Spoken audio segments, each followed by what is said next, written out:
Hola, buenas tardes, un gusto hablar con ustedes. Igualmente, bueno, 3 meses que uno podría decir pasaron, digo, pasan rápido estas cosas, ¿no? La irrupción de la guerra pasó de buenas a primeras, un poco que medio que nos extrañó que se terminara sucediendo, ¿no? Y pasaron 3 meses después en los que el mundo, bueno, profundiza una crisis que a la mayoría del mundo, digo, al menos en estas latitudes, nos llega en la forma de la economía, ¿no? En materia de precios, ¿no? Pero, ¿qué está sucediendo allí? Digamos, en la puja territorial, en el tema de, bueno, de los costos de vidas, digo, ¿qué panorama estamos teniendo luego de 3 meses con números, con datos respecto de esa guerra, Damián? Mira, a ver, un poco como vos dijiste recién, ¿no? A ver, es una guerra que muchos anunciaban, ¿no? Que Estados Unidos anunciaba y que nadie creía que se iba a dar. Cuando se dio aquel 24 de febrero pensábamos muchos que iba a durar muy poquito, teniendo en cuenta el poderío, la diferencia de poderío entre Rusia y Ucrania, y sobre todo la falta de reacción que había tenido ya Occidente en situaciones similares como fue 2014. Sin embargo, eso no sucedió y hoy la guerra ya atraviesa ya su tercer mes. Y uno se puede decir que la situación es de perpetuidad, parece, ¿no? Una guerra que se está instalando y que ya salió de la tapa de los diarios, principalmente, porque se concentra en una parte de Ucrania, luego de que Putin fracasó en sus objetivos principales. ¿Cuál era?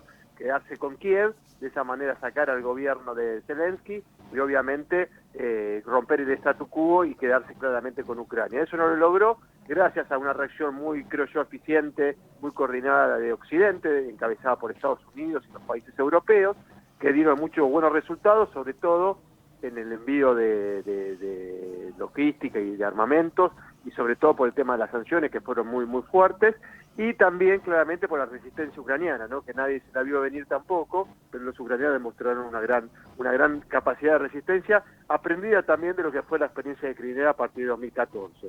Ujú. Ujú. No, Llegamos a la situación de hoy, en donde, bueno, la guerra se está concentrando en el este ucraniano, donde Putin tiene su objetivo de quedarse con ese lugar geográfico, que tiene mucho peso, primero, obviamente simbólico, porque necesita quedarse con algo Putin para no salir totalmente derrotado de esta guerra, y sobre todo tiene un lugar estratégico con muchos recursos naturales, como vos decís, Ucrania es uno de los primeros productores de alimentos, de trigo, de cereal y demás. Rusia está utilizando también como un arma de extorsión el tema del gas y del petróleo, y con eso Rusia de cierta manera está tratando de emparejar esta situación y salir de la mejor manera posible bueno, del fracaso de lo que fue la primera etapa de su estrategia al intentar conquistar Ucrania, ¿no? Damián, ¿y qué pasó con esas amenazas de Putin a los países que apoyaran a Ucrania? ¿Qué eran? ¿Amenazas sin sustento o tuvo intenciones realmente de, Mira, de, de mira, involucrarse con ellos también? Mira, yo creo que ahí jugó más el tema de la amenaza militar, pero me parece que en ningún momento también se hablaba, ¿se acuerdan al principio, de la amenaza del uso de armas nucleares? Claro, Yo creo claro. que eso, por lo menos yo en ese momento yo pensé que Putin iba claramente concentrar su ofensiva sobre Ucrania. Yo no creo, y no creía en ese momento tampoco, que él tenga intenciones de ampliar toda esta situación. Después, de vuelta, por los fracasos y por las dificultades que tuvo Putin, tuvo que replantear su estrategia, y las amenazas tienen más que ver ahora con el tema de los recursos, ¿no? Sobre todo con el petróleo y con el gas. Esa me parece es el arma principal que está usando Putin para tratar de horadar o de quebrar la unidad europea. De hecho, lo está tratando de hacer. Hoy la Unión Europea llegó a un acuerdo de los 27 países para el embargo del petróleo, pero solamente el petróleo que viene por barco, que es la mayoría, pero eso deja a algunos países como Alemania y a otros países donde te llega por gasoducto, que puedan seguir, perdón, por tubería, le lleva el petróleo, y de esa manera puede, de cierta manera, aceptar sancionarlo. Lo que quiero decir con esto, me parece que la amenaza militar de Putin era muy limitada. Lo que sí es más fuerte es su amenaza en cuanto a esto, a Claro. cortar el gas y el petróleo a los países europeos, que eso sí claramente genera un problema económico. El barril de petróleo aumentó muchísimo, y sobre todo el tema del hambre, ¿no? Que está generando también, ¿No? al no dejar exportar alimentos, exportar alimentos para sobre todo el norte de África, ¿no? Uh-huh. Y Damián, y en ese contexto, que sigue esta guerra, tiene que ver más con cómo ocurra todo allí en el teatro de operaciones, por decirlo así, en el lugar, en la disputa bélica en sí, o qué tanto pesan las condiciones económicas, porque claramente lo que vos mencionás respecto a las penalizaciones a Rusia en su rol central de proveedor de hidrocarburos, bueno, son un sistema de amenazas de Rusia con el mundo. Al mismo tiempo hay Estados Unidos, potencias productoras que dicen, bueno, ese mercado puede ser mío, pero al mismo tiempo les pega la inflación que genera el contexto, ¿no? Hay una tensión ahí que por ahí nos permite medir, bueno, ¿qué tanto puede durar esto, digamos? Digo, el dolor de bolsillo, el dolor económico, ¿va a ser lo que termine tallando? ¿Crees que puede ser una variable? Yo creo que sí, que esa es la variable principal, en donde todos van a tratar de hacer su juego, de sacar ventajas, o por lo menos no salir lo menos dañado posible. Esto le está trayendo un problema al mundo en general. Vos nombraste el tema de la inflación. El tema de la hambruna, que yo lo nombré muy por arriba, es un problema grave, ¿no? Porque Rusia, al controlarle esa zona de Ucrania, controla la salida del Mar Negro y controla la salida de sus alimentos, sobre todo a países que la están pasando muy mal. Entonces hay peligro de que al no llegar alimentos, eso pueda generar una presión sobre un montón de población que se va a quedar literalmente sin comer. Eso también tiene un efecto de esa población, ir a presionar para también salir escapada de las hambrunas y golpear la puerta de Europa.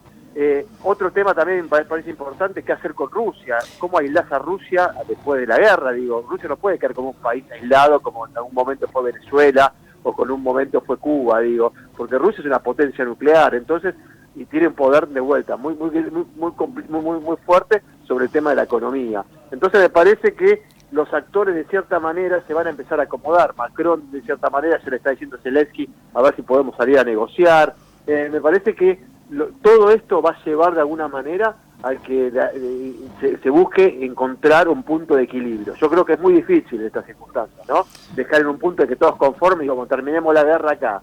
Me parece que es difícil, pero yo no me imagino un mundo donde esto se siga exacerbando porque de nuevo salen perdiendo todos, por tema económico, claro, por tema de alimentos, por temas de energía. Entonces, nada, me parece que hay un mundo bastante desordenado y bastante peligroso en estos términos, lo que estamos viviendo ahora, ¿no? Y también el pueblo ruso la está pasando mal.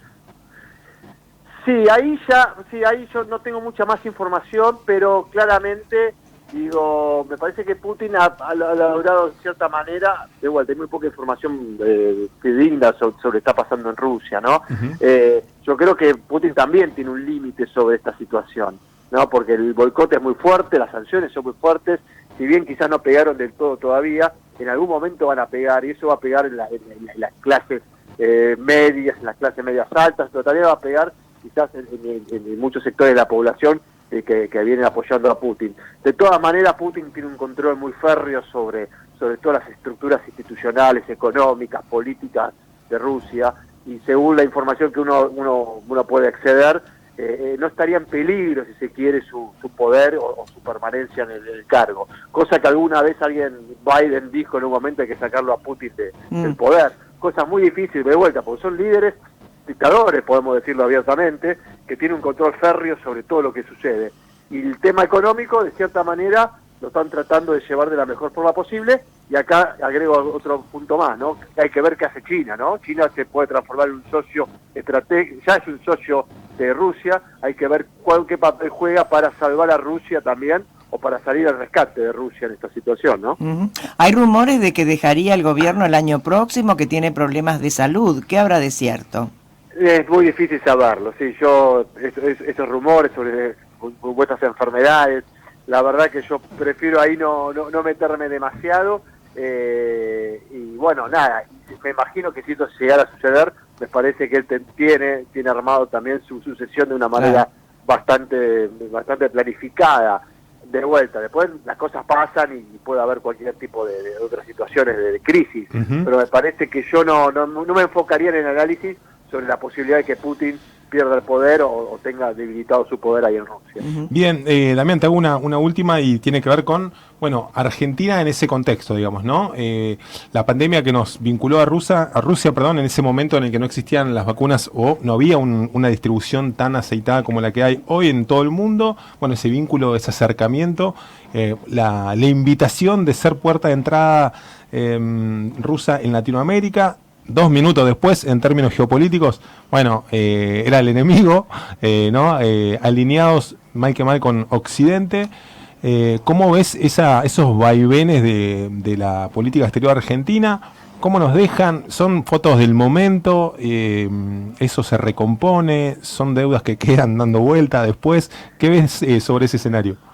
Mira, yo creo que, bueno, sobre ese tipo de cuestiones, muy pronto analizarlas. Yo creo que entendiendo lo complicado que está todo, lo complejo que es la situación y cómo esto encontró a los países saliendo de una crisis muy fuerte por el tema de la pandemia, en medio de la revuelta, de los problemas económicos, me parece que quizás, bueno, acciones o dichos o movimientos diplomáticos o políticos que no fueron muy acertados, me parece que no va a tener un peso específico, digo, nadie va a salir a reclamar cosas. A reclamar cosas. Me parece, sobre todo el tema de Rusia. Sí, claramente los países como Argentina, donde tienen que hacer más equilibrio y moverse de una manera mucho más prolija, si se quiere, en cuanto a la relación con las grandes potencias, y acá me refiero a Estados Unidos y a China, ¿no? Me parece que esa es la pelea de fondo, y donde los países, si se quiere, pequeños tienen que tener más cuidado. Y sobre la situación, Argentina puede tener oportunidades.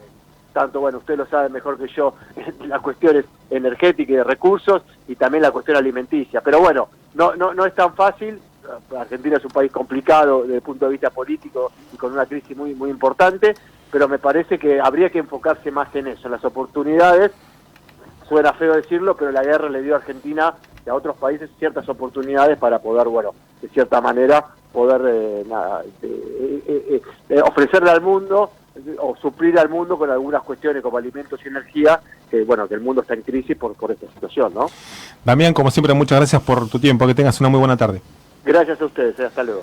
Hasta luego. Pasaba Damián Svalb, él es politólogo, analista internacional, bueno, nos ayuda a comprender un poco más esta guerra de la que tanto hablamos, que nos queda de a ratos lejos cuando vemos esas imágenes que compartíamos también, o bombardeos, masacres en poblaciones enteras, toda la crueldad que define esta guerra, digamos, ¿no? También, y transmitida en tiempo real. También las fakes, también, bueno, esa pregunta de qué es verdad y qué es mentira. Está sucediendo, murieron miles de personas ya, y obviamente nos está llegando con esa vía rapidísima, que es la vía económica, al resto del mundo.